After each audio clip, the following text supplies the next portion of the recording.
are facing significant challenges, but today's not only about challenges, it's also about what works and what can be scaled up.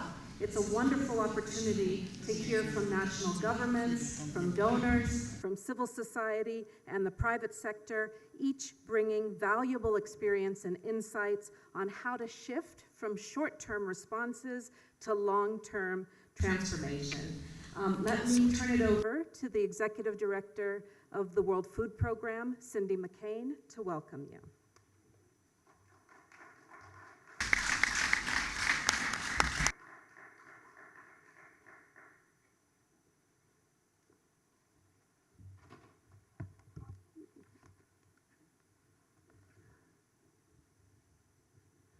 Thank you, and welcome everybody. Deputy Prime Ministers, Deputy Secretary General, Excellencies, good morning and a warm welcome to this high-level panel. The theme of our conversation today is transformation in complex settings. I know from my own missions to visit WFP frontline operations that our theme isn't just rhetorical, it's increasingly reality as well. Around the world, transformation is already happening in countries that are vulnerable to complex hunger crises, often fueled by conflict, natural disasters, and economic instability. But it's still very early days. We all need to keep learning from each other and spurring each other on. So today, we're going to showcase some of these inspiring stories and shine a spotlight on how countries facing reoccurring and protracted crises are responding with partnerships, which combine emergency assistance with programs that help to reduce humanitarian needs, strengthen food systems, and build longer-term resilience and stability. We'll examine how national strategies against hunger can unlock the investments needed to fire up the engines of transformation. We all recognize that it's especially challenging to address the causes of food insecurity and build more resilient food systems in complex settings. Yet it's vital that we do. The 2025 Global Report on Food Crises concluded that 295 million people face acute food insecurity. I also highlighted that at least 80% live in places gripped by reoccurring or protracted crises. We know that where food systems collapse, instability rises. So breaking the complex cycle of hunger, fragility, and crises that traps so many families is the key to creating a more stable and food-secure future for all. This session is an important opportunity to share practical, scalable solutions that can drive real change on the ground. So I hope we all leave here even more determined to turn ambition into action and ready to step up our collaboration as we work to achieve a world free from hunger. Thank you for your partnership and your support, and now I look forward to hearing from the speakers. Thank you for having me.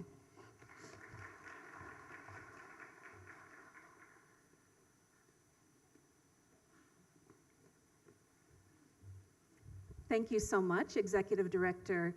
Style panels will also gather some colleagues at the table to share their thoughts and their insights from their countries and from their experience. But first, we will start with a keynote address, and we are really delighted to have our Deputy Secretary General, Ms. Amina Mohammed, to address you.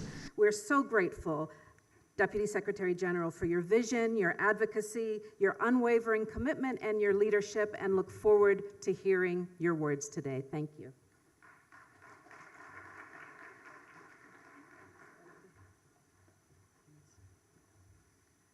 Thank you. His Excellency Kashim Shettima, the Vice President of the Federal Republic of Nigeria, our Deputy Prime Ministers, Excellencies, distinguished delegates, ladies and gentlemen, and some friends that I see in the audience. I'm truly honored to be here with you today on this particular subject. It has been one that has challenged us in trying to address the SDGs. There are many, many complex settings, and having them not recognized has been a challenge to achieving the SDGs. So I thank our co-hosts, Ethiopia and Italy, WFP, UNICEF, and the HDB Nexus Coalition for organizing this important conversation. I'd like to thank you for all your presence today, your commitment to putting an end to hunger and transforming our food systems, making these work even in the most dire and complex situations. Dear friends, communities are trapped around the world in relentless cycles of hardship. Over 37 million children under 5 will face acute malnutrition this year, almost the entire population of Canada. Of those, nearly 10 million will suffer severe wasting, the deadliest form of undernutrition. In many countries facing the greatest challenges, result in resilience and sustainability. Short-term interventions dominate, with little connection to the long-term development planning, and they're not the solutions that we are seeking. So we must choose transformation over dependency. We have good, instead they're combining local, indigenous, and traditional knowledge with science to accelerate action towards inclusive and resilient food systems while rebuilding their nations. These governments are not waiting for permission, they're leading. But leadership cannot succeed alone. It must be built on a solid foundation that is rooted in adequate finance, genuine partnerships, and inclusion. On finance, we need finance that multiplies impact, catalytic investments that invest in local capacity, patient capital that waits for transformation, not quick returns. The World Bank has committed to this approach, and we must encourage others to follow. Second, we need coordination that serves people and not bureaucracies. Bureaucracies are important. We need strong public sector and public institutions linked to long-term development, climate action connected to food security, and competing mandates replaced by shared purpose. And third, we need to place communities at the center of our efforts. Women grow 60% of Africa's food, but own less than 20% of the land. Young people are at the vanguard of innovative agriculture, but cannot access the financing that supports them. And this is especially the case in complex settings where perceived risk is much higher and the options are fewer. Yet investing in the transformation of food systems is especially critical in complex settings where equitable and sustainable food systems do more than just feed people. They drive food security, they strengthen resilience, enable stability, and promote inclusive economic growth. So this transformation must be guided by local innovations and proven strategies rooted in robust data and the lived realities of crisis-affected communities. We have the tools and we have inspiring examples from countries leading change, many of which we are going to hear about in this room today. What we do need now is accelerated action at scale, meeting the expectations of those who suffer on a daily basis. Food systems hold the key to sustainable development, and let's use that key to unlock opportunity, stability, and hope for and a life of dignity for those who need it most. And let's not forget that we need to strengthen our multilateral system so that peace and sustainable development remain a reality for all communities around the world. I thank you.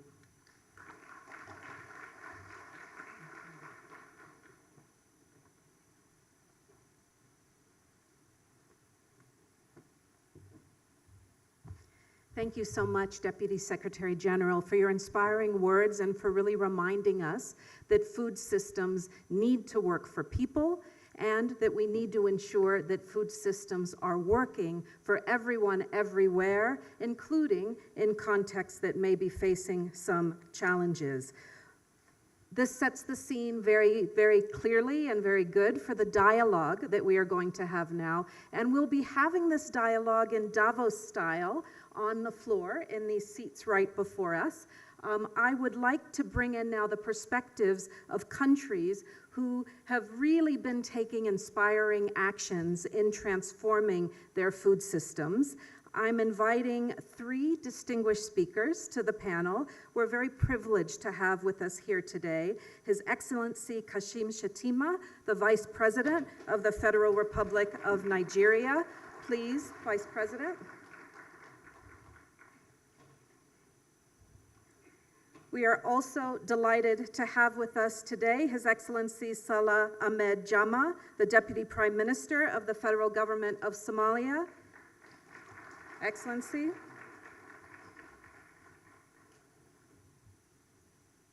And let me also invite, we're delighted to have with us Mr. Mubarak Abakar Rudo, the Secretary General of the Ministry of Agricultural Production and Industrialization from the Republic of Chad. And let me come and join you.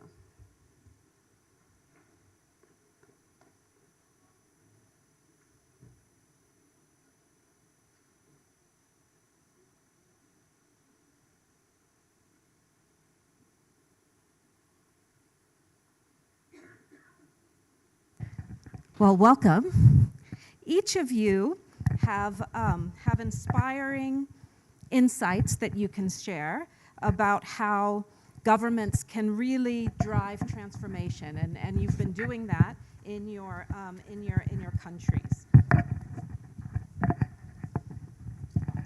I have one question that I want to be asking each of you, and I will start with the Vice President, Your Excellency.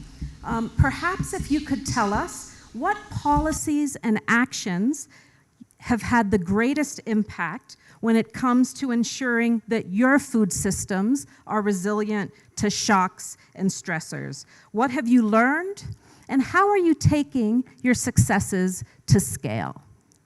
Over to you, Vice President. Thank you so much.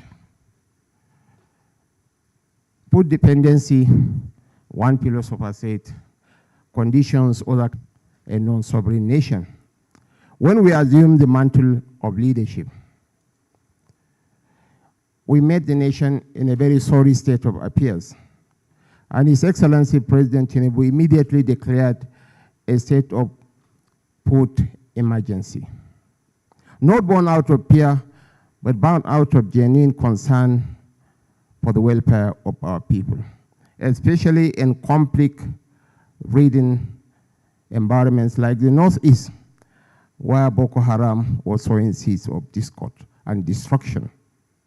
We had 25 million vulnerable people in an already fragile environment. So the government came out with some very broad policy guidelines informed by the need to strengthen our food systems. This includes the setting up of the Presidential Food Systems Coordinating Unit, meant not to displace the existing bodies, but to coordinate their activities for enhanced food delivery. And issues like the food support mechanism in the Northeast and the Northeast, we applaud the World Food Program and all the multilateral agencies that came to the support of our people. But most importantly, there is a saying in Africa that when you feed a man for a day, when you give a fish to a man, you have paid him for a day. If you teach him how to fish, you have paid him for life. So in our displaced people's camps, the government took the initiative to rather empower the displaced people to produce their own foodstuff. That will give us resilience, that will give them dignity, and most importantly, that will give us buffer against shocks. In the Sahelian region, there is an incestuous relationship between economy and ecology, and the government has to come up with very, very robust policies and frameworks to ensure that our people do not fall into despair. Hunger knows no bounds. Hunger does not discriminate. So this is why we are determined to put in place structures, enhance our strategic grain reserves, and most importantly, to empower smallholder farmers and women and youth by giving them incentives. Our belief is that our agriculture should be market-driven, not about handouts. And the whole mantra is on increase in yield, because entrepreneurial capitalism is embedded in the very psyche of the average Nigerian. But what they are lacking is the wherewithal to place them on Jeffrey Sachs' pace ladder of development. And the whole mantra is on increase in yield. To me, as the Vice President of Nigeria, People talk about GM foods. Our effort is to feed the people. I don't care if GM foods can provide food for the people. The whole mantra is on increase in yield, embrace modern agricultural practices, fertilization, improve seeds, better agricultural practices. This is why we are reinforcing our extension services so that our farmers can get up-to-date data on rainfall patterns, on how to manage the climate shocks that is ravaging our parts of the world. I don't want to dominate the conversation. Let me allow my other colleagues on the panel to also make their own contribution and perspectives. Thank you.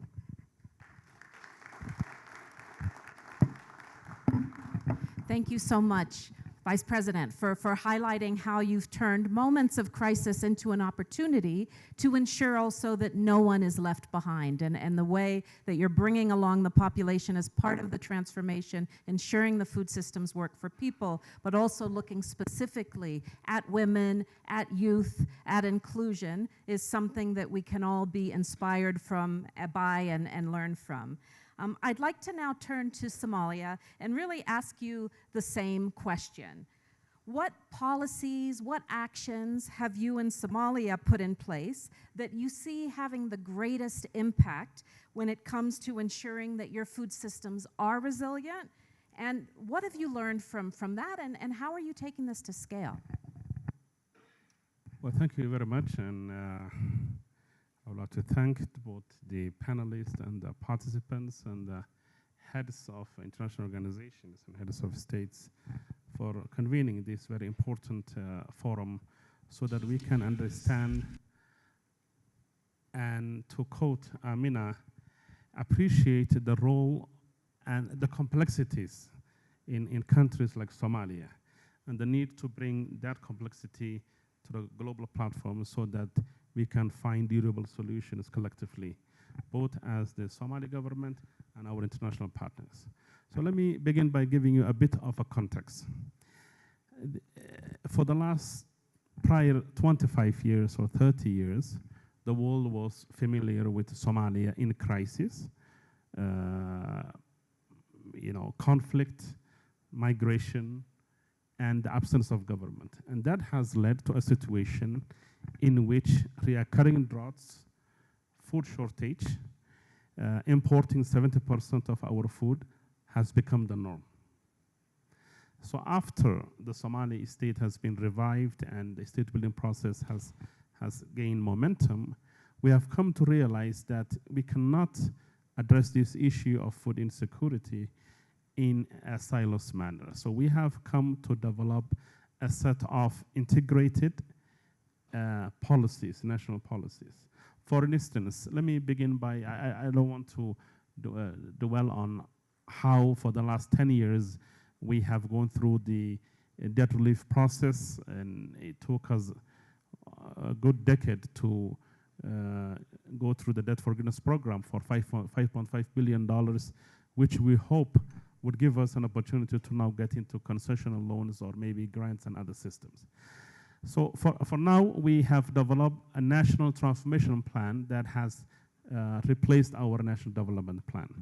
And at the center of our national transformation plan, which is going to be for 5 years, is the idea of improving the issues of fragility, complexities arising from food shortage and food systems, and focusing on our productive sector and water management. These are the foundational policy areas. And of course, we also have the sector-specific policies. We have come to realize that we have had well over 20 droughts, 18 droughts, floods in the last 30 years. So these recurring phenomena need permanent, durable, sustainable solutions, not one-time fixes. We appreciate the good effort of the humanitarian sector and other interventions, but what we are hoping for is that state-led solutions in collaboration with local partners would be able to bring about transformation. We have focused on water management as a top policy issue. We also have come to understand that different systemic interventions in the agricultural sector, and we are mostly a livestock herding and semi-agrarian society. From community-led to small scale, we don't have the luxury of dealing with large-scale infrastructural projects for now, but we appreciate the work we are doing with FAO, over 130 million, is also different agencies involved. The World Bank, social protection programs. I used to be the Minister of Labor and Social Affairs, and now we have a huge portfolio that covers a significant as members of our society so that they can deal with shocks. We have the plans, but finally, I know I have exceeded my time. Without the enough resources and dedicated resources, it is very difficult to attain these plans. So the issue of financing is of top priority. Thank you very much.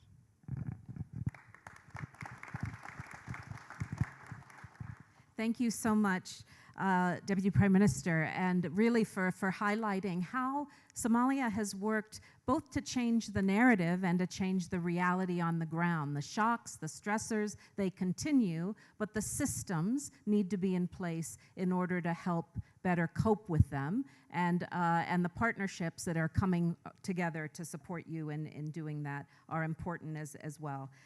Let us now move over to a little bit more on how you are taking policies and action decisions, where they have had the greatest impact, and how you are taking your successes to scale. Over to you. Bien, merci. Je pense que moi, je vais m'exprimer en français parce que je suis plus francophone qu'anglophone. Donc, je me sens tout à fait honoré d'avoir à intervenir dans ce panel aux côtés du vice-président du Nigeria et du premier ministre de la Somalie. Donc, je représente le ministre de l'Agriculture qui a eu un empêchement des dernières minutes. Je pense que les problèmes que traverse le Tchad sont similaires à ceux que connaissent la plupart des pays du Sahel. Donc, pour un peu situer le Tchad, d'abord, nous sommes un pays de 18 millions d'habitants, je crois, 18 millions, 19 millions d'habitants, sur une superficie de 1 284 000 km². Donc, avec une grande partie du nord qui est désertique et le sud qui est beaucoup plus tropical et disons, entre 3 et 4 millions d'habitants, donc qui est en insécurité alimentaire.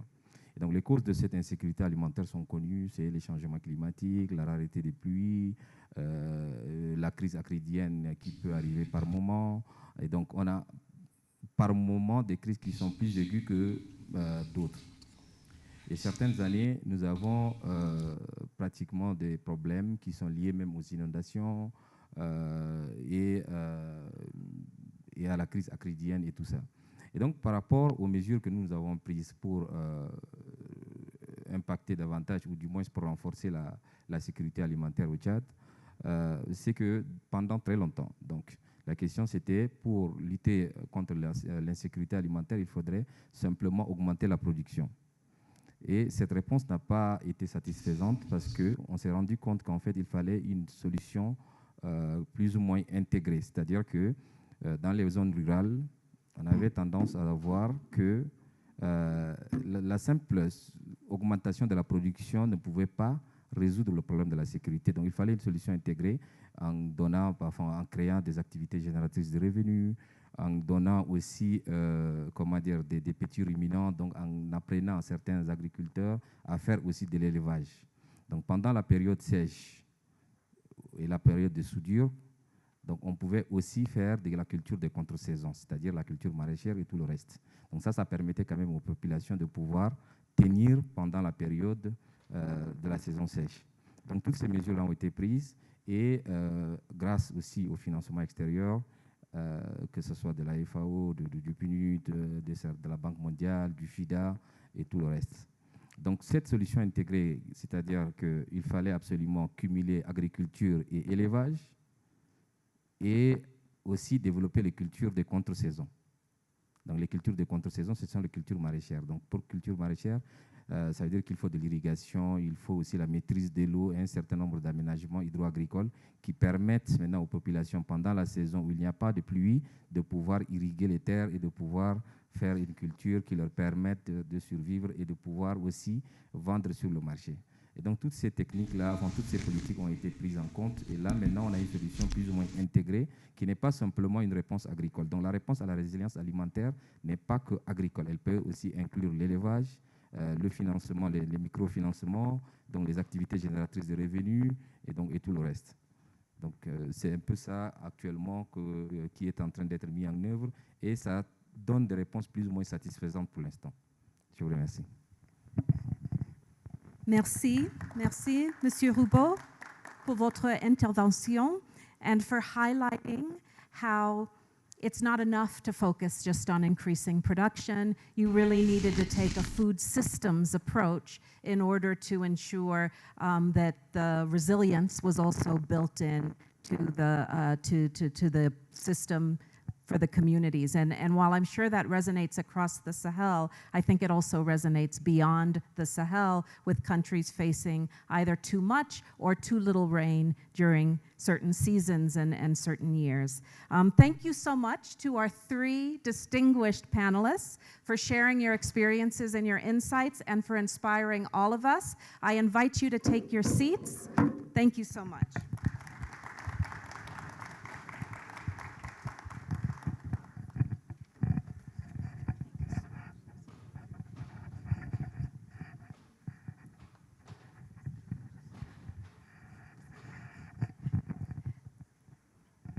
Thank you. So I would like to now move on to our next roundtable, which is on accountability. And I would like to invite to the chairs here Her Excellency Ruth Davis, the Special Representative for Nature from the United Kingdom. Thank you. His Excellency Brendan Gleeson, the Secretary General from the Department of Agriculture, Food and the Marine from Ireland. Thank you so much. And His Excellency Javier Niño Perez. Oh, we're not having, so we're just having the 2 today. Unfortunately, the ambassador from the EU was unable to join the panel, but we're looking forward to our discussion here today with the 2 of you. And here too, I have one bold and inspiring question that I want to ask the 2 of you. How are partner countries engaging? In what ways are you changing or updating your approaches and your investments in order to drive impact and transformation, particularly in more complex settings? So I would love to hear perhaps first from you, Ruth.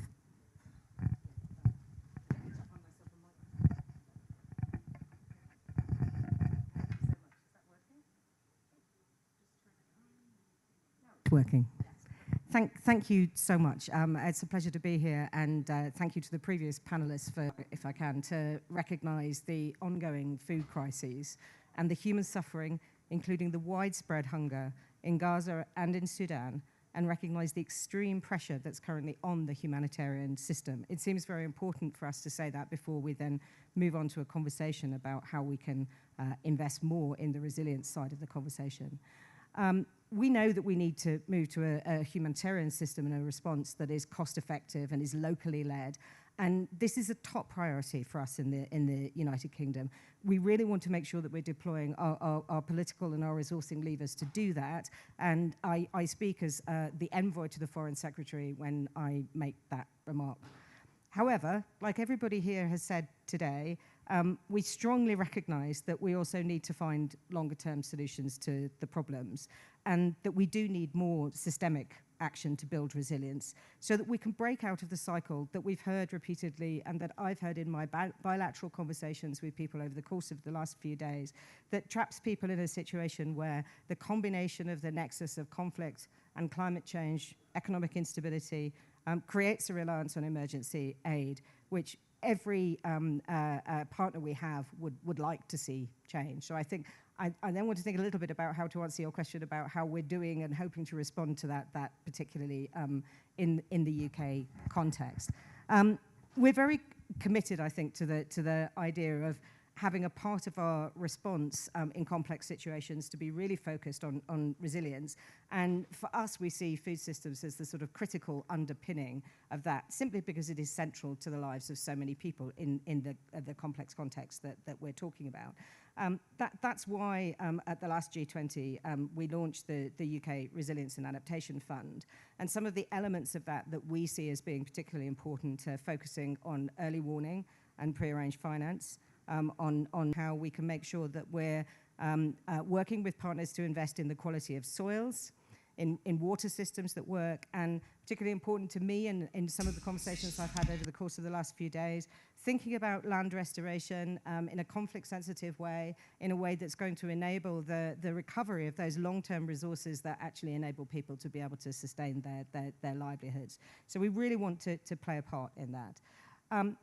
We can also hear very clearly, and I'm extremely conscious of the fact that we have a system in our international financial institutions, in our climate finance, that is not reaching the most vulnerable people in the places where that needs to happen.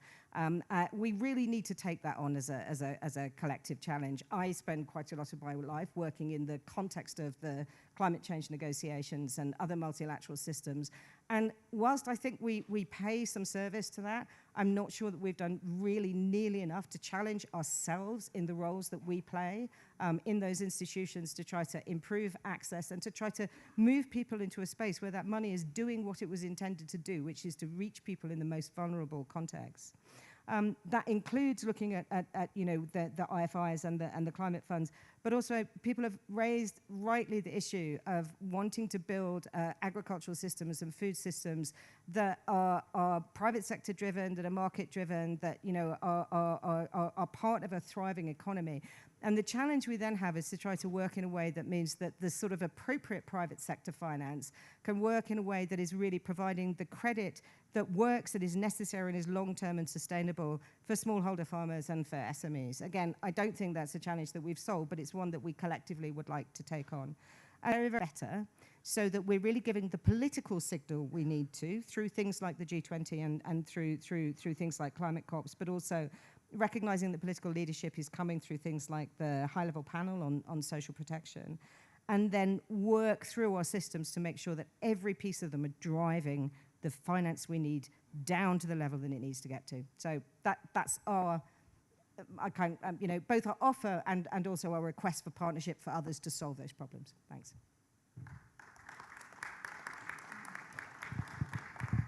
Thank you so much for sharing these insights, and I think some of the ways in which the United Kingdom is looking to adapt in the face of these growing challenges. You highlight the crises are not seasonal or an annual issue, and some of the ways in which you're adapting, but also some insights for how the broader investment community, partner community, needs to adapt in order to really better face the moment. So thank you for sharing that. And now I would like to turn to Brendan Gleeson. Over to you.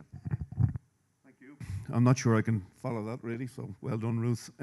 So look, I speak as a member of the Global Network Against Food Crisis. My advisor warned me to say that, and I think we're the first Ministry for Agriculture to be a member, and we're very proud of that. So look, the session is about accountability, and I must say I'm not keen on that word accountability. There's something slightly accusatory about it, and people will say, well, you're a civil servant, of course you think that. But it's impactful, and I think what that requires is transparency, and it requires an established and accepted framework of evaluation and monitoring. And if we can't evaluate the work we do, its effectiveness, I think we'll fail in that objective of building public confidence in the work we do. And I think it's worth saying too that in my view, collective support for the multilateral framework is more important than it ever has been. And in Ireland, we've increased our contribution to the World Food Programme by 40% recently. And I think there was a crisis in confidence some time ago. And I think, so this is where that word accountability comes in.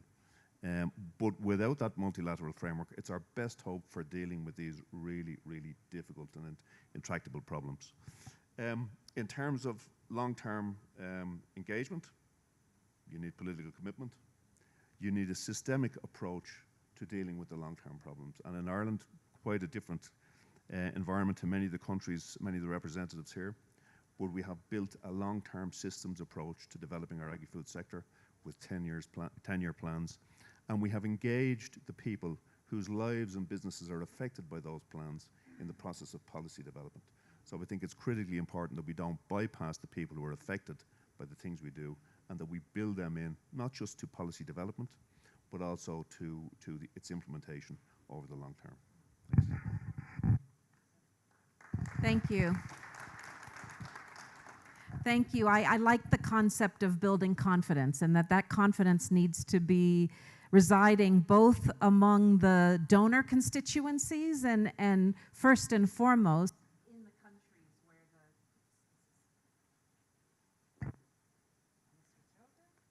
in the countries where that are being invested in, and ensuring that the voice of the people, the knowledge of the people informs the policies is a key way in which we are needing to adapt. And I think it really embodies the concept of localization that we are increasingly focused on: local solution, local action, local ownership, but really making sure that people are at the decision-making table on systems that fundamentally impact their life. Food systems are made from people to serve people, and that needs to be front and center in any efforts to be building resilient food systems. Thank you so much for sharing your insights today, and I invite you to take your seats.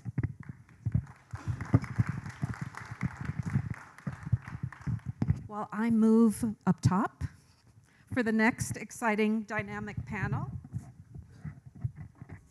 This is so that I can get my steps in. You know, sometimes we end up sitting too much at these conferences. And so I am going to call.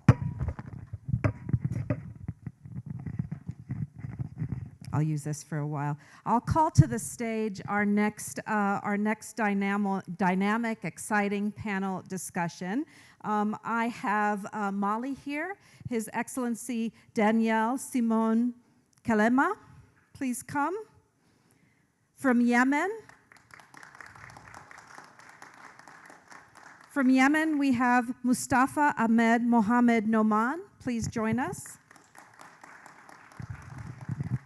From the World Bank, I have Ms. Shobha Shetty. From HSA, the private sector from Yemen, Mr. Mohammed Hayel Sayed. From 249 Startups Sudan, which is a private sector, I have Mr. Mutaz Mohammed. And from Orda in Ethiopia, right here near home, I have Mr. Dejen Minluku Mikoya. And please, if I have mispronounced any of your names, please correct us as you begin to speak.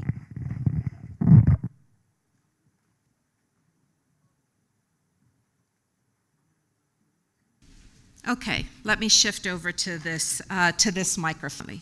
I understand that Mali has a flagship food systems initiative that aims to tackle structural challenges and drive progress on the Sustainable Development Goals. And this is really not just Mali, but also across the Central Sahel.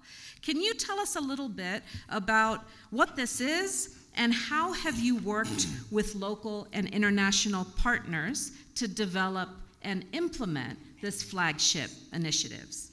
Over to you, Mr. Kalema. Okay. Merci beaucoup. Je salue tout le monde, distingués invités, participantes et participants.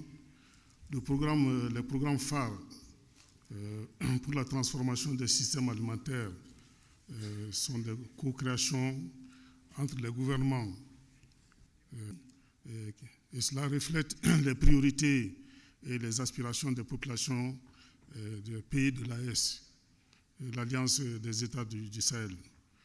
Et ces initiatives sont sous le leadership national et pleinement alignées sur les visions de nos pays respectifs. Au niveau du Mali, c'est la vision 2063 et la stratégie nationale pour l'émergence et le développement durable.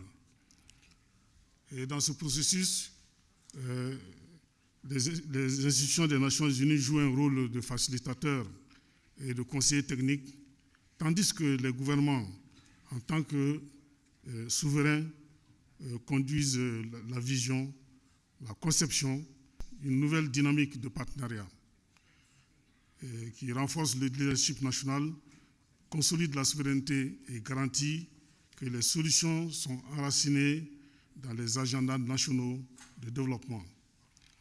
Le budget afférent à ces programmes phares pour les 3 pays s'élève à environ 4 milliards de dollars qui sont nécessaires pour 35 interventions à fort impact visant à transformer les systèmes alimentaires au Mali, au Burkina Faso et au Niger. Et ce besoin d'investissement se répartit comme suit: 55% sont destinés aux infrastructures transformantes et 45% pour les 5 chaînes de valeur prioritaires, notamment le riz, le mil sorgho, l'élevage, l'aquaculture et le niébé. Mesdames et messieurs, les retombées tangibles de ces programmes phares sont 900 millions de dollars par an d'économies sur les importations et une réduction de 10 à 30% de la malnutrition, générant environ 25 à 60 millions de dollars d'économies annuelles en coûts de santé. Et aussi la création de 400 à 450 000 emplois non agricoles, dont 60% pour les femmes et les jeunes. Et la croissance du produit intérieur brut du secteur agroalimentaire est prévue de 1 à 3%. Et enfin, 15 à 20 millions de personnes vont bénéficier d'un accès fiable à la nourriture et à la nutrition. Les bénéfices pour l'Afrique et même au-delà de l'Afrique de l'Ouest. Et aussi le modèle de co-investissement durable et rentable et un non-acte de charité. Et enfin, les approches d'agriculture intelligente face au climat, l'énergie renouvelable et la digitalisation qui rendent ce programme phare particulièrement attractif pour les investisseurs verts et à impact. Mesdames et messieurs, ce programme phare dans nos 3 pays représente un investissement stratégique dans la paix et le développement, en s'attaquant aux causes profondes. Nous invitons les partenaires au développement, les institutions financières internationales et le secteur privé à rejoindre cet effort de cofinancement. Et il ne s'agit pas de charité, mais de bâtir des partenariats mutuellement bénéfiques. Je vous remercie pour votre aimable attention.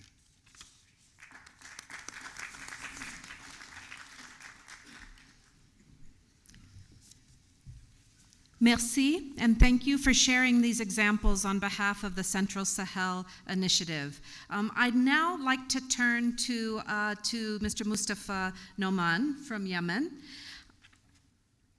In Yemen, what strategies can government adopt to mobilize partnerships that go beyond emergency aid and that really help lay the groundwork for sustained investment in resilient food systems?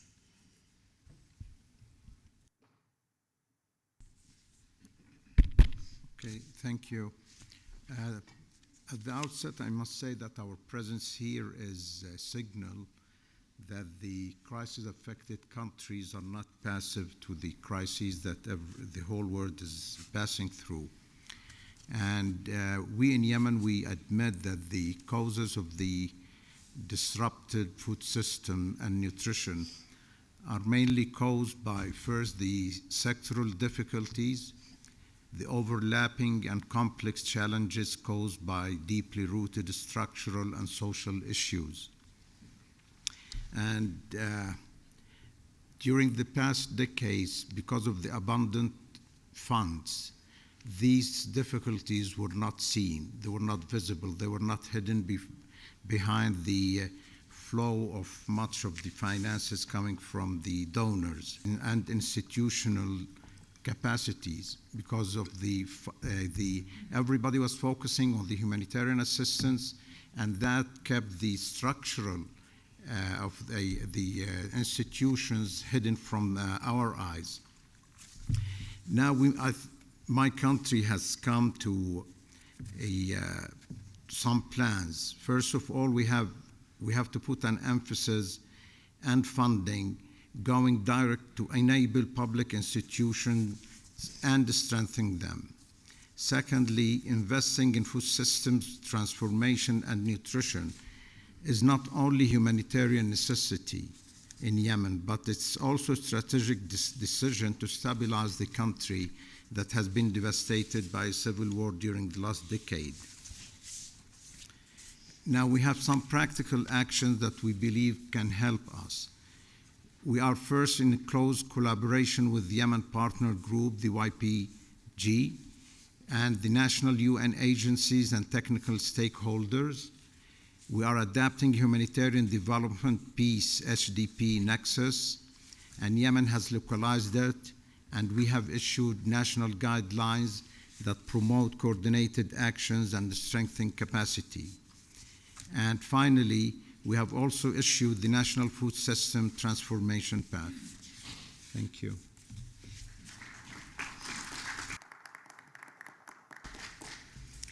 Thank you so much for highlighting these efforts in Yemen. I'd now like to turn to the World Bank, to Shobha Shetty. How can financial institutions like the World Bank use their influence to drive more investment and better policy? How can doing this unlock even greater investment? Thank you very much, Valerie, for your question, and very happy to be here on this distinguished panel, and really benefiting from the previous panelists as well. So I think without a doubt, today's global food finance architecture needs to look very different to create resilient economy. So let me tell you a little bit about how the World Bank Group is addressing this issue. First, we believe that humanitarian response and development finance really have to be two sides of the same coin. Through our $9 billion AgriConnect initiative, we are now pioneering integrated financing that works across the entire spectrum. In Yemen, for example, this means deploying predictive analytics that achieve 80% accuracy in forecasting food crises while simultaneously investing in agricultural value chains that will outlast the conflict. Our previous speaker from Somalia, the Deputy Prime Minister, talked about how Somalia is turning around. And here we are supporting a regional food systems resilience program, the FSRP, and Somalia is part of that for Eastern Africa, where it addresses both short-term issues, the humanitarian, the crises issues through its menu of options, as well as long-term institutional building along with our partners such as WFP and FAO. So the second aspect I think I'd like to highlight is what we are doing in repurposing existing agricultural support. We are currently working with over 45 governments in partnership with BMZ, FCDO, and others to repurpose harmful agricultural subsidies and support to achieve more resilient and climate-smart outcomes. So of the $650 billion approximately that governments spend annually, the majority distorts markets and deepens inequalities, especially in fragile contexts. And we are working in these 45 countries to try and redirect these flows. So shifting even just 10% of this towards climate-smart agriculture practices could transform food systems across Africa's fragile regions.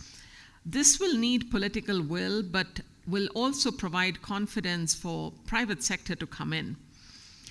And third, I think we must recognize that in fragile contexts, and Her Excellency Ruth Davis mentioned Gaza and Sudan and many, many other places around the world, food systems are the social contract. And when agriculture employs 60 to 80% of the population, as it does across the Sahel and many other regions, food system failure equals state failure.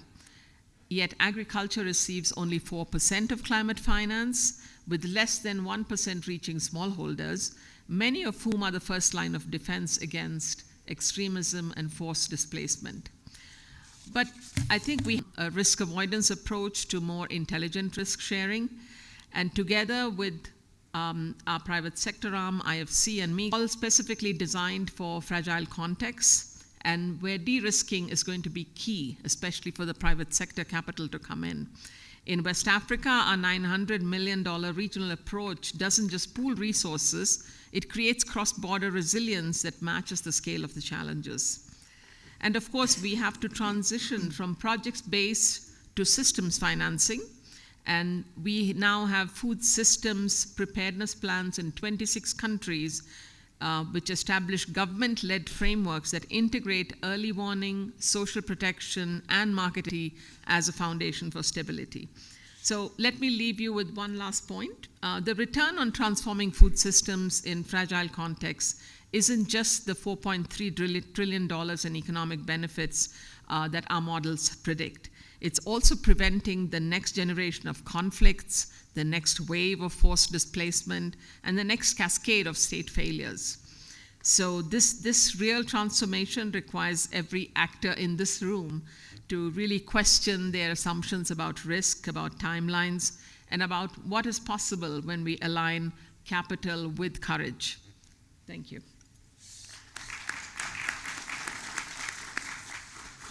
Thank you. Thank you so much, Shobha, and I think really highlighting ways in which the World Bank and other financial institutions are really trying to connect that capital, that investment more to fragile contexts. And climate financing is that nut, I think, that we still need to crack in order to do this. But I liked your ending on the return as well. Let's turn to Germany, and we have Philip Nell with us. And I'd like to hear a little bit more about BMZ's experience of development cooperation in Africa, which I know is deep. Tell us about the best ways, what you've learned about the best ways to approach investments in food systems in complex settings in order to deliver that long-term multi-sector impact that we are all seeking. Over to you. Thanks a lot, and it's a pleasure to be here with you, and actually also thanks to the speakers from Mali and Yemen to also point out that it's about the structural causes of hunger and inequality that need to be tackled to really be successful in agri-food systems discussions and provide food for people. First of all, Germany, we have had elections, we have a new government, and we have renewed actually our commitment to agri-food system support. It's about 2 billion per year, and we intend to remain strong on that one. However, ODA must be catalytic. Even with the 15 billion or 17 billion of the international financing institutions, it will not be enough. We need to tackle the structural causes of the drivers of hunger and poverty, which is conflict, which is climate change, and which is inequality. How can we do it? There are for sure the broad themes of strengthening trade, African Continental Free Trade Agreement. We are working with ECOWAS and AU very closely on integrating food systems considerations also in trade questions. It's about domestic resource mobilization. I think this is on strengthening actually tax systems, strengthening the fight against illicit financial flows, $90 billion flowing out of Africa every year. And it's about subsidies, turning around harmful and price distorting subsidies in the agricultural sector, 800 billion a year, and 87% of them not fully fit for purpose. So, and we are working on these questions very strongly with partners, World Bank for sure, but African Union and other partners.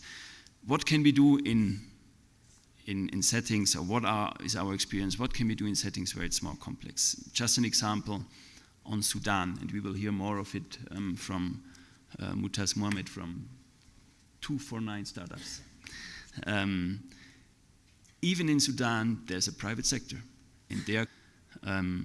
So we try to work with many partners and provide grant and hopefully also credit financing as soon as possible. Again, high-risk operations for sure, to companies that still provide services on food, on trade, and so on. Very important to be in that area. And then let me just highlight a few examples also on climate change. There's the Global Shield initiative on really pre-arranged financing, on risk insurance. It's a big initiative between the vulnerable countries and between G20 countries. We have to take forward these much more private sector-based and also including the public sector-based, initiatives, really to find solutions to shocks and risks, prepare, prevent, and then be able to disperse pre-arranged funding very quickly. Very important that we continue in that work. For example, the Horn of Africa or also the Sahel region, we are working very closely with WFP on resilience initiatives that really go down to the local level, even though in difficult circumstances. And we want to build a bridge between really humanitarian aid and then the longer-term development questions, which are of key importance. Finally, let me just echo what our colleague Brendan Gleeson from Ireland also said. We think that the Global Network Against Food Crisis is a very good initiative, and we would be happy to continue working with you and also look at the concrete work preparedness plans and so on in the future jointly. So happy to join you in these efforts. Thank you.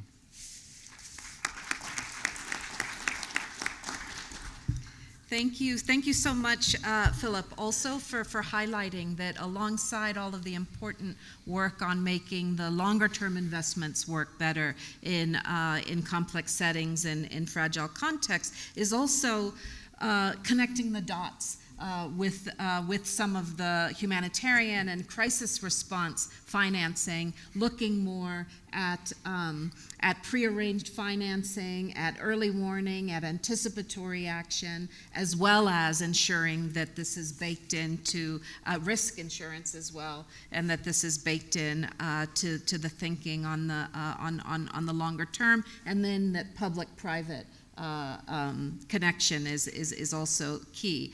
So let's move to the private sector, and we'll turn to Mr. Mohammed Syed from HSA. And I would love to hear from you, we would love to hear from you on how do you see the role of the private sector in Yemen in terms of food security and resilience? We know Yemen is, a lot of food is imported into the country. The private sector clearly plays an important role. So tell us about that, but also tell us about what you think the government, the NGO sector, the UN can learn from the private sector, and how we can work better with the private sector, as we're all trying to do. Over to you. It's a very tough question. I'll try to answer that. First of all, thank you so much, and I'm thrilled to be here. Ladies and gentlemen, my name is Mohammed Hayal Saeed, and I represent HSA Group. It was my grandfather and 3 of his brothers that started from a small retail shop in the port of Aden in 1938. 9 decades later, the group has grown to be one of the largest in Africa and the UK. Today, we employ around 35,000 people in our global operations. Most importantly, I think we meet at a time where communities around the world are at the edge, pushed by conflict, poverty, economic instability. Today, in 2025, around 300 million people around the world are facing acute hunger. And around 400 million of these people are living less than $3 a day. I'm not a theorist. We like to say as private sector, we're boots on the ground, but we're a force for good. We live fragility day in and day out in Yemen, but in many other conflict-affected countries, in regions like this. But today, HS is the largest private sector in Yemen. We're the largest private employer in the country, food manufacturer and distributor. And our North Star has been for so many years that we should be committed to our communities in both prosperous and troubled times alike.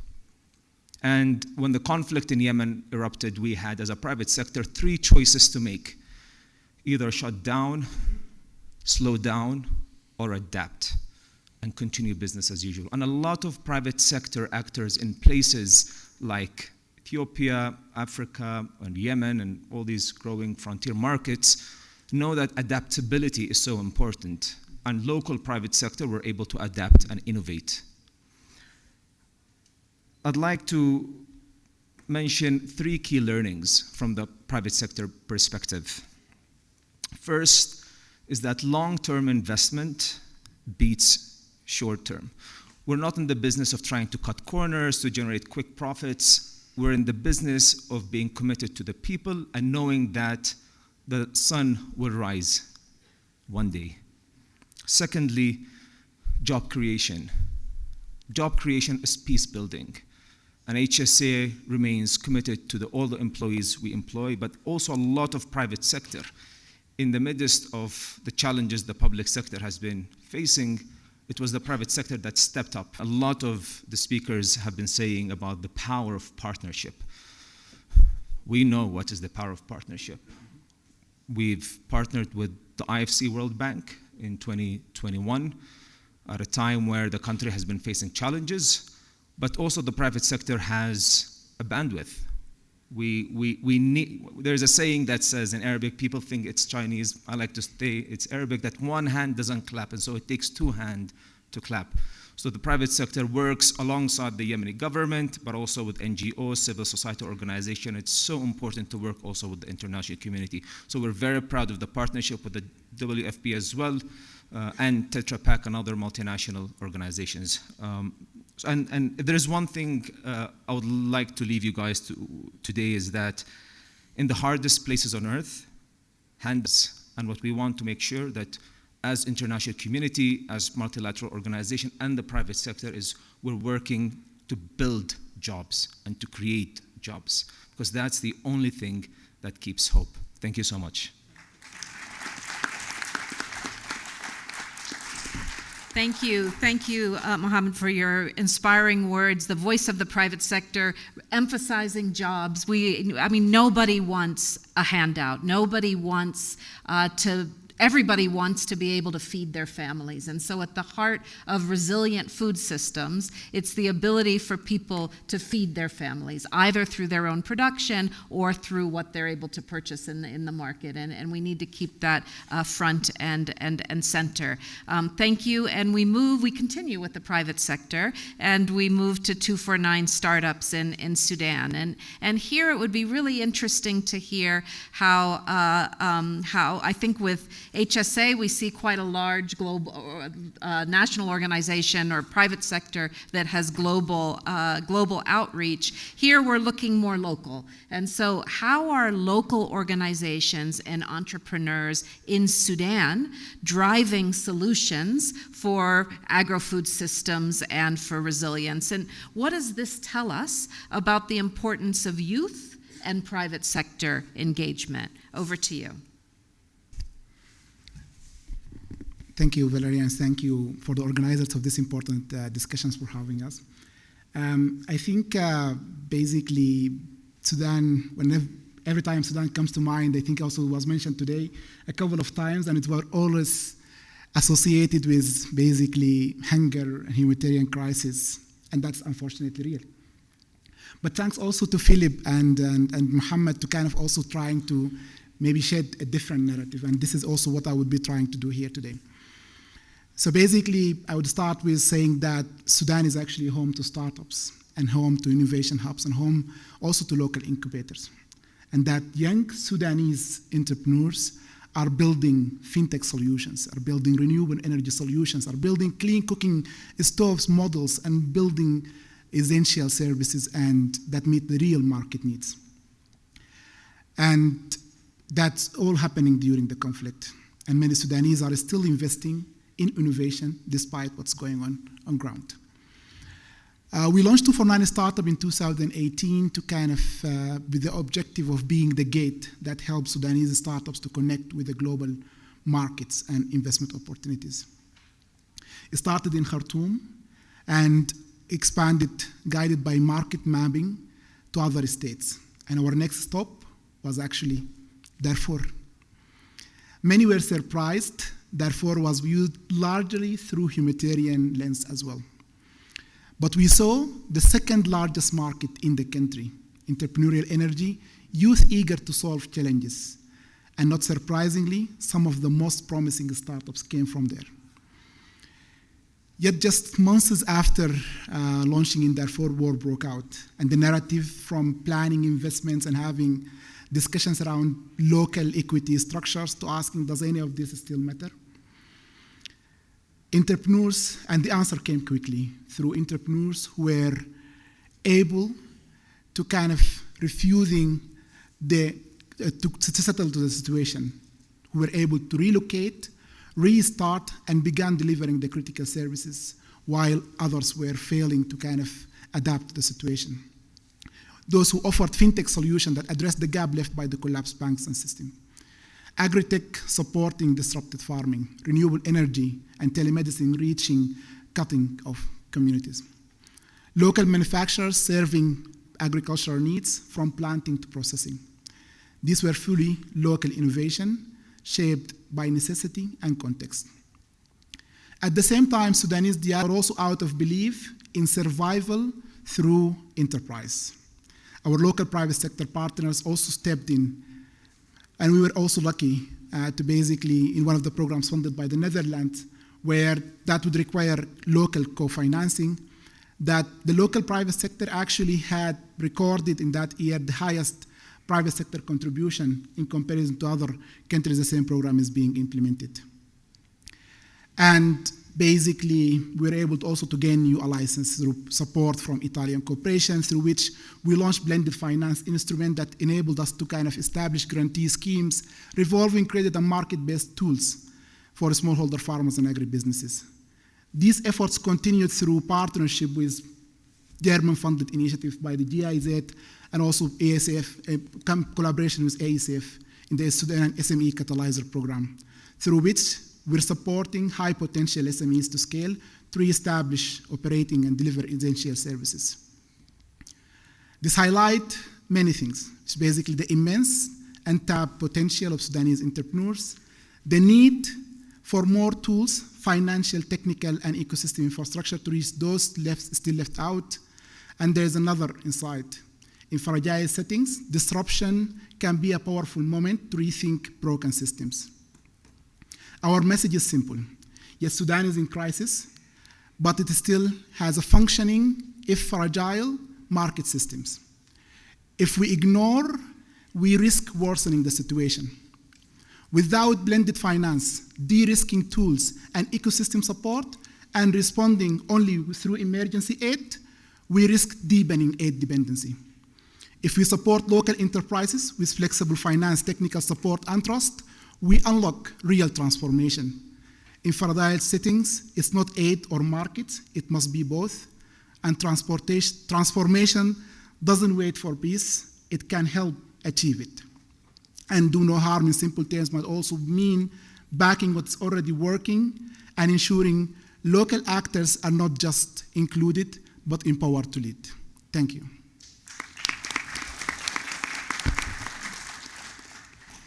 Thank you so much. I think we've all been inspired by how local actors of all stripes have taken up the challenges in Sudan and are really driving progress on the ground. And you've highlighted very clearly the importance of local actors and the local private sector also in the driver's seat on some of these issues. And I'd like to now turn to local civil society. And here I have Mr. Makoya from Orda.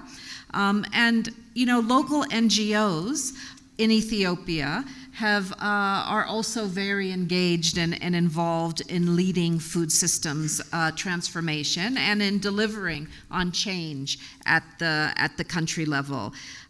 Could you tell us a little bit about how you are doing that, and how do you link the need that sometimes continues for short-term relief to deal with crises with the ambition to build long-term sustainability and long-term sustainable food systems? Over to you.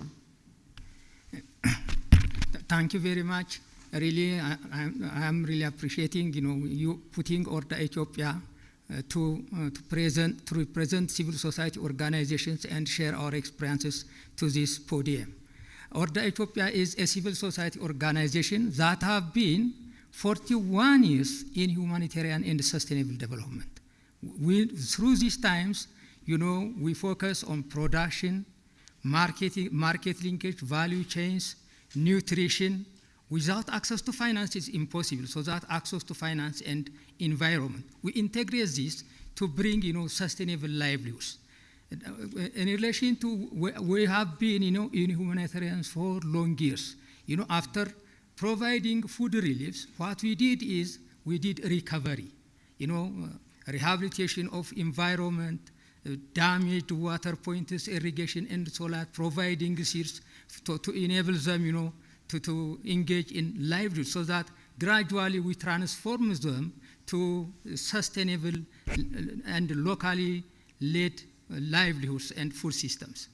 And we engage in, our targets are women, men, children, persons with disabilities. Sustainable can be achieved. We work on, with community institutions, empowering them, like watershed committees, VESA, Village Economic and Social Association, to promote, you know, saving and loaning each other for economic empowerment and nurturing development thinking and attitudes.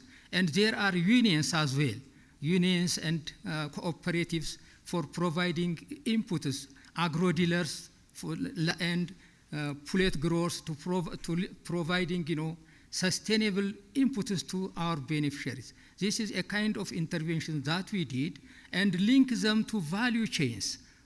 Across the value chains, we did, you know, access to financing, transportation, storage, food safety. All these are really leads to locally led food systems.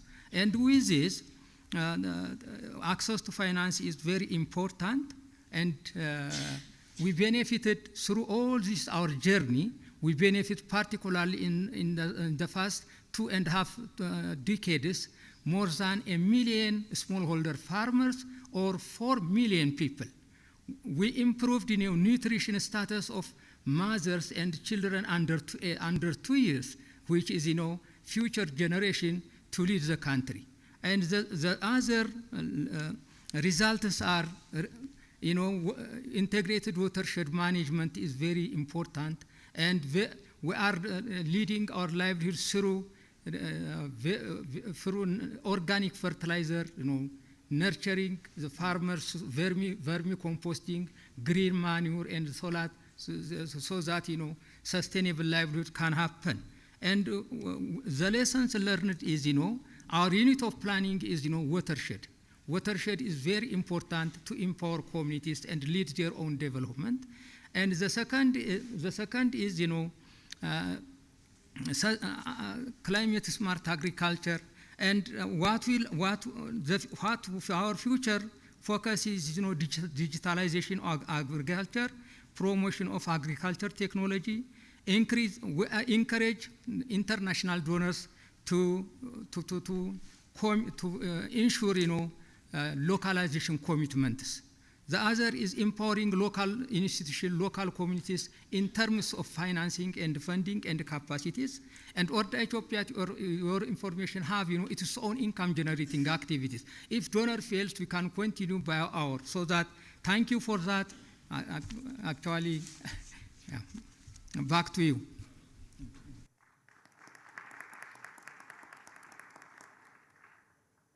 Thank you so much. And I mean, local NGOs very much are those closest to and accompanying the communities through this food systems transformation. So that role is so very key in the conversation that we are having.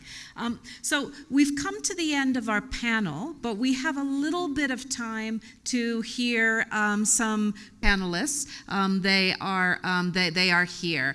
I'm only going to ask, because we will try to keep this short, and I want to hear from as many people who wish to speak. Please, short interventions, short examples if we've missed something, short questions so that we can then come back and answer them and close. I'm going to turn first to Niger, and then I will ask you to raise your hands, and I will come to you and then to you.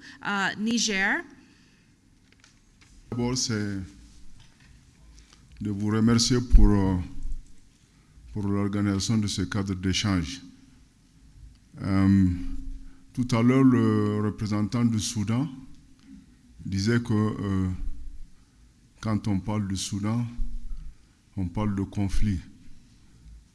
Et c'est malheureusement la même chose qu'on essaie aujourd'hui de coller aux pays de l'AES, des pays du Sahel. Faire en sorte que quand on parle de nos pays, on parle de la violence, on parle du terrorisme, on parle de l'insécurité. Et tout ça, c'est fait à dessein. C'est fait pour décourager les investissements. Parce que personne n'ira investir son argent pour rentabiliser. Mais si vous n'avez aucune garantie que votre investissement sera rentable, c'est clair que vous allez beaucoup hésiter. Donc il y avait des puissances coloniales, il y a des puissances coloniales qui étaient chez nous, qui ont exploité nos ressources, qui ont pillé nos ressources. Le 26 juillet 2023, nous avons dit que ça suffit. C'est tout. Et maintenant, qu'est-ce que ces puissances font? Elles font l'apologie du terrorisme, elles font l'apologie de l'insécurité. On montre les populations en train d'être tuées, mais jamais on ne fait cas des victoires remportées par nos armées. Ils utilisent leurs médias pour donner de mauvaises images de notre pays. Et sur les sites de tourisme, on les met en bande rouge, mais ça n'a aucun effet sur nous. Nous sommes déterminés, et ce que nous faisons pour encourager l'investissement dans un climat pareil, c'est d'abord, montrer que c'est faux à travers nos médias de communication, qu'il y a de l'insécurité, c'est vrai, mais il y a plus de banditisme aujourd'hui chez nous que de l'insécurité. Chez moi, au Niger, il n'y a pas un seul kilomètre carré qui est occupé par les terroristes. Mais pourtant, on nous montre que c'est un pays où quand vous partez mettre votre argent, c'est comme le jeter par la fenêtre. Donc, nous faisons tout pour rassurer les investisseurs. La deuxième chose, nous avons mis en place une force de plus de 5000 hommes. Malgré la nécessité d'aller combattre sur le terrain, nous avons dégagé cette force et nous l'avons équipée. Oui, je comprends, pour qu'elle puisse assurer les investissements. Je vous donne un exemple très simple. Nous sommes exploitateurs du pétrole. De janvier à aujourd'hui, notre pipeline a été attaqué près d'une trentaine de fois. Et tout ça, nous savons qui est derrière. Donc, nous disons aux investisseurs, on dit que nous ne pouvons plus accepter les termes, les conditions dans lesquelles nos ressources ont été exploitées jusqu'ici.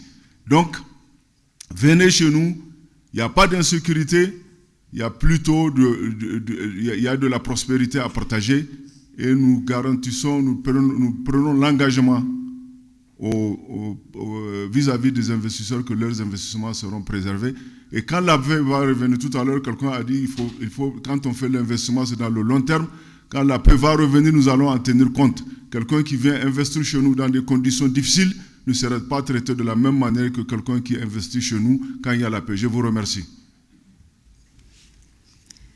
Merci. Thank you so much for your intervention and for really highlighting the importance of investment, even in... I'm just going to be able to take 2 or 3 more interventions, and I ask everyone to be very brief, under 1 minute, so that we can get some additional thoughts on the table and still close in time. I will turn now over to you, Madame.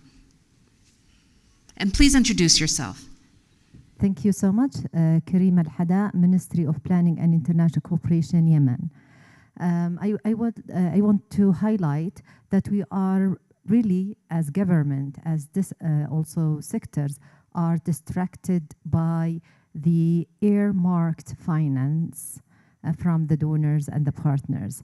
And really this affects our ability to identify our priorities and also implementing them, because we are running, behind the international priorities and where they have already earmarked the fund. So this is a huge challenge that we are supporting, and this is a call for supporting the national initiatives and building on the existing opportunities, and also to learn about the history of countries that we are working on. We haven't started from now. We have started maybe 30 years ago.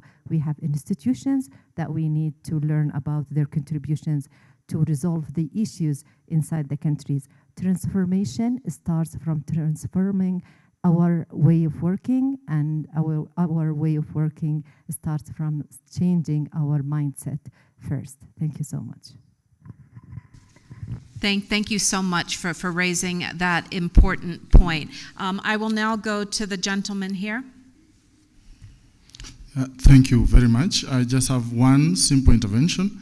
I would not focus myself on complex systems in relation to war and conflict, not because it's not important, but because it has been said a lot in this room. We know how these complexities affect food systems and communities. I would maybe just direct our attention to the fact that sometimes when we design our programs and our interventions, that there is a tendency to ignore complex systems. If we are talking about cities, for example, I come from Nairobi, I'm Emmanuel Atamba, I work with TMG, and you find cities like Nairobi, you have informal settlements, and when people are implementing things like school feeding programs, they do not focus on these informal settlements. Even though when you get into these informal settlements, like the work that we have done as TMG with the support of BMZ, we see that parents are even more willing, as much as they come from very challenging contexts, they are dealing with very difficult situations, they are willing to contribute even more than other areas where people think it's easy to intervene. So I think we miss a lot on opportunities by not contextualizing and working very closely with some of these contexts, like what we have done in Nairobi with the school meal program that has, for example, shown higher cost recovery 400 times than what the county government of Nairobi is doing. And through this kind of research, we are able to demonstrate that it is actually possible to tap into opportunities in these complex systems, especially that are related to the informality and very strong social capital that are in these systems. So I think let's move towards also working towards bottom-up processes. Let us learn how communities cope, and let us use the coping mechanisms of communities to build our interventions rather than running away from complex systems. And here organized, we go where consumers are organized, and this is the mistake we make because we leave others behind when we do that. Thank you. Thank you so much, and highlighting the need to really look within the country and not to shy away from complex areas and the cities in particular. I have time for one more intervention, and I will go to the gentleman there. Thank you so much. I'm Zarihun from International Institute of Rural Reconstruction, IIRR. I would love to say thank you to all of you for great contributions from that floor. I learned a lot. Those things are enlightening. I want to ask just one question to Yemen private sector. Sarah, I'm very much impressed with your presentation. But I want to ask one question. A private sector operational in conflict or risk areas, in most cases, it's never heard. It's never heard. Here, we try to work the private sector. We encourage them to collaborate with us because we are civil society. We encourage the PPP, but they want risk-free environment. Every time the private sector would love to see their investment is not really happening in a risky area. So what's your secret? You know, you're operational in this difficult context. If you have any secret, I would love to know that. Thank you so much. Thank you so much, and I will come to Mohammed in a moment, but I have one more chance from the floor. I don't want to neglect my sister. Please, over to you. Thank you so much for giving me the floor. I am Sumaya Abdoun from Sudan, working for Ministry of Agriculture and Forestry, and I am one of the Food System Transformation Committee leading Track 3. So I would like to thank all the presenters for informative speech, and for the guy from Sudan speaking about private sector. Indeed, private sector is very important in funding this food system transformation action plan we have developed.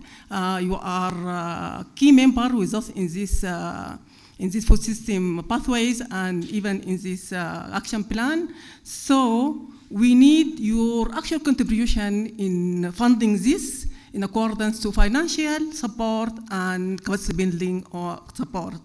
I am asking in this situation of Sudan, you know, the overall ecosystem of Sudan has been destroyed.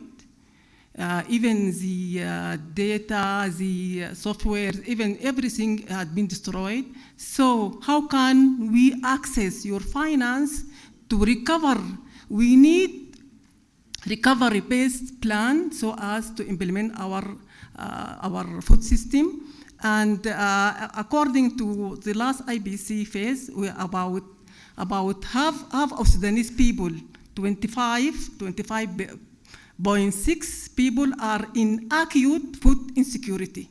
So that we are urgently need this recovery plan so as to support our people in fragile areas. Thank you. Thank you so much for that important intervention and really reminding us and grounding us in the realities. Mohammed, over to you to respond to the question. Sure, sir. Thank you so much. Such an important question. You said risk-free. People can invest risk-free. It's only in one place. It's heaven. In today's world, there is no risk-free. But our secret is not secret. It's just the simple fact that long-term perspective to doing business is so important. And businesses today shouldn't think of short-term profits, trying to cut corners to generate quick profits for their shareholders. We need to think about long-term perspective, respecting the next generation. We come from a family business, and we believe that family businesses represent the best form of responsible capitalism. And we are driven by long-termism rather than short-termism. The gentleman from Niger mentioned that investors should also invest in both prosperous and troubled times alike and should be committed to these markets. And we've been committed to the markets in which we operate, in which we invest. Thank you. Thank you so much. What a great set of panelists that we have here. So a round of applause for this amazing panel group.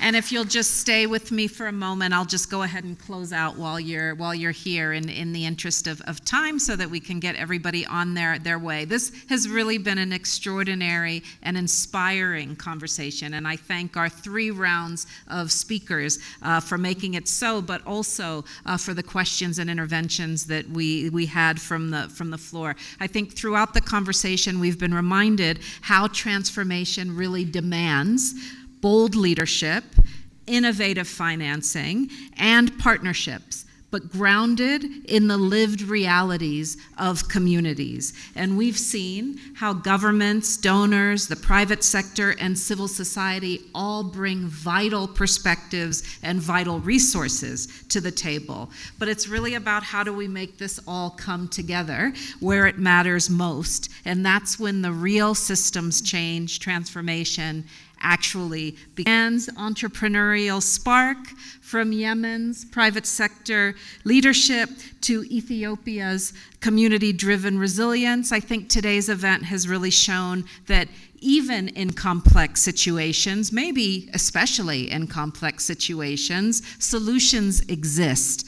And they're ready. They're ready in many cases to be scaled where they can be backed with long-term and diverse investment, flexibility, and solid partnerships. So what do we take with us? Maybe just a few highlights. One, that transforming food systems in complex settings is not only urgent, it's actually possible. And promising solutions are already emerging from the ground, led by those closest to the challenges. And those closest to the challenges are indeed governments, but also private sector, civil society, communities really living these experiences. Leadership is key also across those communities, so really emphasizing as a second point the importance of leadership, and third, that partnership is essential. And we've been hearing from partners who are adapting and are continuing to adapt in order to meet the moment. So perhaps just to end, I think it does come across very clearly that resilient food systems that are resilient and able to support communities in withstanding shocks and stressors are indeed the key to unlocking progress towards ending hunger, and we've seen a lot of commitment to making that happen. Thank you so much for your engagement, and thanks again to all our speakers today. Have a good rest of your day. Thank you.